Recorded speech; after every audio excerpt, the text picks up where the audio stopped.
The day I found out my sister had sold my inheritance, I was standing in a hotel lobby in Lisbon, watching the Atlantic through a wall of glass. My phone buzzed with a notification from my bank, an automated message about a lien recorded against a property tied to my name. At first, I thought it was a clerical error. I hadn't owned property in my name alone for years.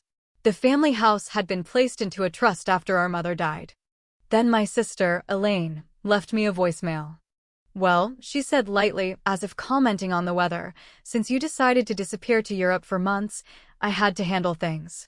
The house is sold." It was the practical choice. Sold.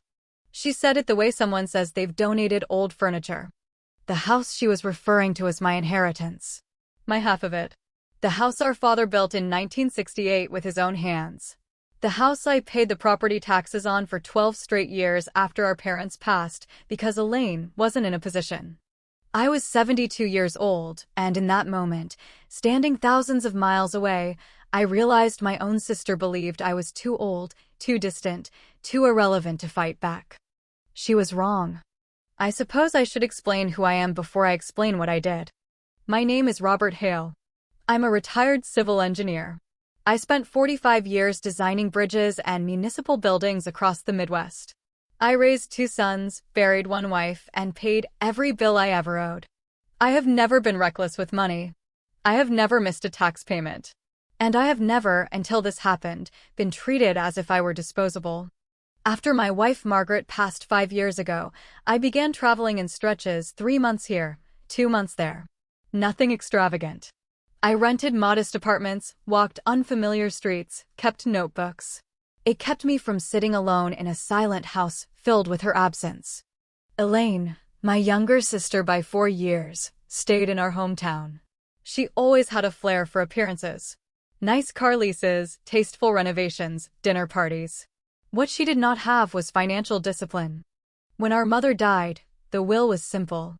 The house would go equally to the 2 of us. We agreed not to sell it immediately. Elaine suggested we hold it for appreciation. In truth, she couldn't afford to buy me out, and I wasn't ready to let it go. So we placed it into a joint family trust, naming both of us as co-trustees. It required both signatures to sell. Or so I thought. The voicemail was followed by a text. "You'll get your share once everything settles.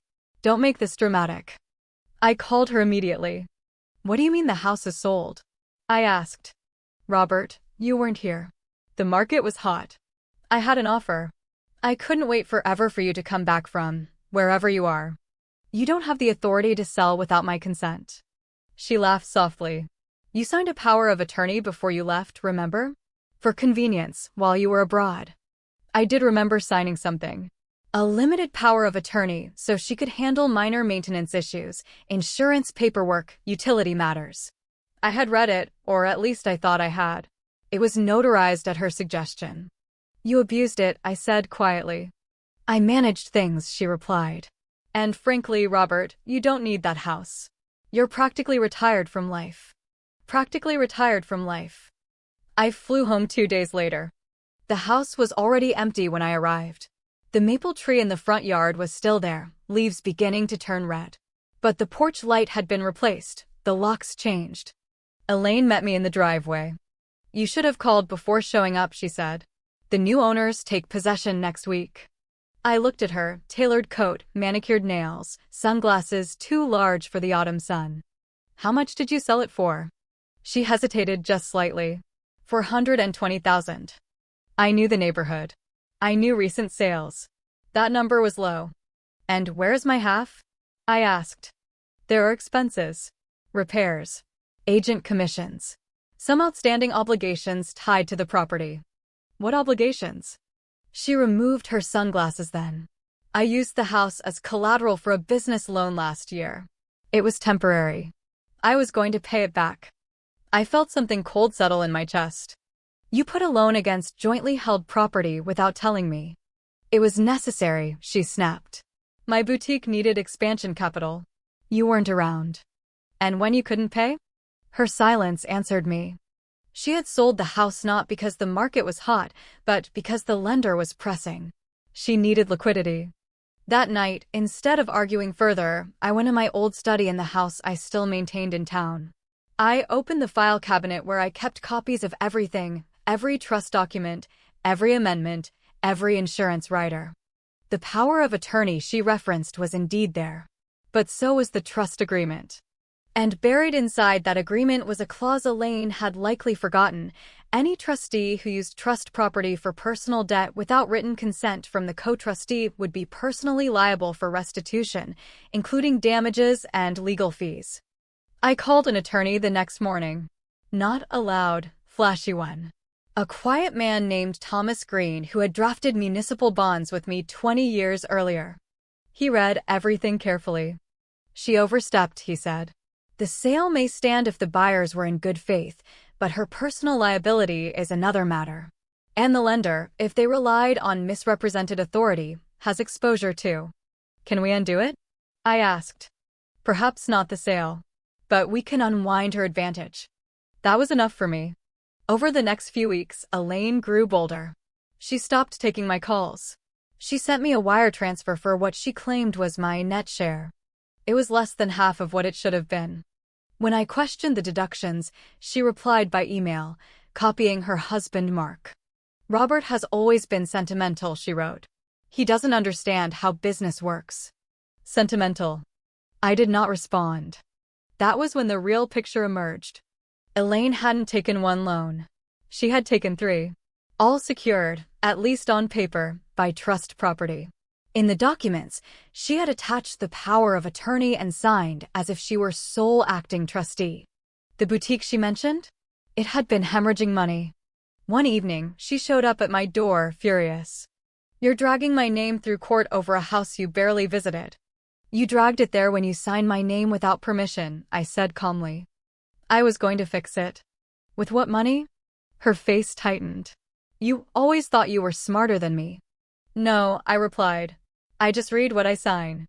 Midway through the proceedings, she attempted one final maneuver. She filed a motion claiming I was mentally unfit when I granted the power of attorney, that I had been grieving, unstable, not fully aware. It was a clever move. If I were deemed impaired, her actions could be reframed as protective. But she underestimated 2 things. Second, I kept journals. Detailed, dated entries documenting conversations, including the afternoon she persuaded me to sign the limited power of attorney. Thomas presented the medical report and copies of my journals in court. Her attorney shifted strategy quickly. The pressure began to show. Creditors, alerted by the litigation, accelerated demands. The lender who had issued the largest loan realized the trust might sue them for negligent reliance. And then I did something Elaine never saw coming. Through Thomas, I approached the primary lender, not as a victim, but as an investor. What would it cost to purchase Elaine's outstanding debt? I asked. They were eager to offload it. The loan was distressed. Litigation risk was high. I bought it at a discount. Not out of revenge. Out of clarity. When the papers were signed, I became the holder of my sister's largest personal debt, the one that had forced her to sell our parents' home. The final confrontation happened in Thomas's office. Elaine and Mark sat across from me, both looking smaller than I remembered. Thomas placed the documents on the table. Mrs. Carter, he said evenly, the trust is seeking restitution for unauthorized encumbrances. Additionally, Mr. Hale now holds your outstanding note with Franklin Commercial. Mark blinked. What does that mean? It means, I said quietly, that the bank you own. Elaine's face drained of color. You wouldn't. I would prefer not to. But I will require repayment. Or restructuring. You're my brother. I was your brother when you leveraged my inheritance. Silence filled the room. I did not demand immediate payment. I offered terms strict, enforceable, but fair. Monthly installments. Liquidation of certain luxury assets. And full reimbursement to the trust for the missing funds, plus legal costs. If she defaulted, I would enforce. For the first time in months, she looked at me not as an aging obstacle, but as a man who had been watching carefully all along. The settlement was signed 2 weeks later. She sold the boutique. She downsized her home. Mark took a second job. It was not ruin, but it was consequence. Sometimes I drive past. I do not stop. What I reclaimed was something else. For months, Elaine had spoken to me as if I were fading. As if age had made me soft, inattentive, easily redirected. But age, if you let it, sharpens you. You begin to see patterns faster. I did not shout. I did not threaten. I simply read, documented, waited, and moved when the time was right. Elaine and I speak occasionally now. Carefully. There is no warmth, but there is a boundary. She knows I will never sign another document without scrutiny. She knows I am not retired from life. The irony is that I never wanted her humiliation. I would have accepted honesty, a conversation, a plan. Instead, she chose to believe that distance meant weakness. She forgot that the man who built bridges for half a century understands load-bearing structures. And when she tried to place the weight of her failure onto my foundation, she discovered that I still know exactly how much pressure I can withstand and how to redirect it when necessary. At 72, I lost my childhood home. But I kept my name, my dignity, and my clarity. And in the end, that was the inheritance that mattered most.